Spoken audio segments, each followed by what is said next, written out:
नाज़रीन और आप देख रहे हैं MS18 न्यूज। आइए देखते हैं अब तक की खास खबरें और उनकी तफसील।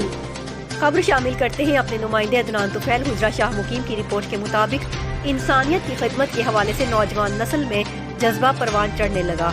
दीपालपुर में फैज वेलफेयर फाउंडेशन के नाम से एक नई वेलफेयर सामने आई। बानी व chairman Faiz welfare foundation Faiz Jutt का कहना है, हमारा वेलफेयर बनाने का मकसद मजबूर, जरूरतमंद और बेबस लोगों की खिदमत करना है। जो तालब इल्म पैसों की वजह से पढ़ नहीं पाते, उनकी तालीम को जारी रखना हमारा असल मकसद है। हम थैलेसीमिया जैसी मूजी मर्ज के खिलाफ लड़ना चाहते हैं और इस नेक काम में गर्ल्स भी बढ़ चढ़ कर शामिल हो रही हैं।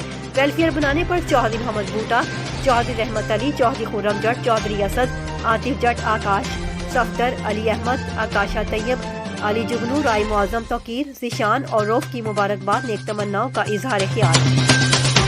ये थी अब तक की खास खबरें। हालात हाजरा से बाखबर रहने के लिए देखते रहे MS18 न्यूज। हमारे चैनल को सब्सक्राइब करें, लाइक करें और शेयर करें। बेल आइकन को दबाना मत भूलें ताकि हमारे प्रोग्राम बर वक्त आप तक पहुंच सके। मुझे दीजिए इजाजत। अल्लाह हाफिज।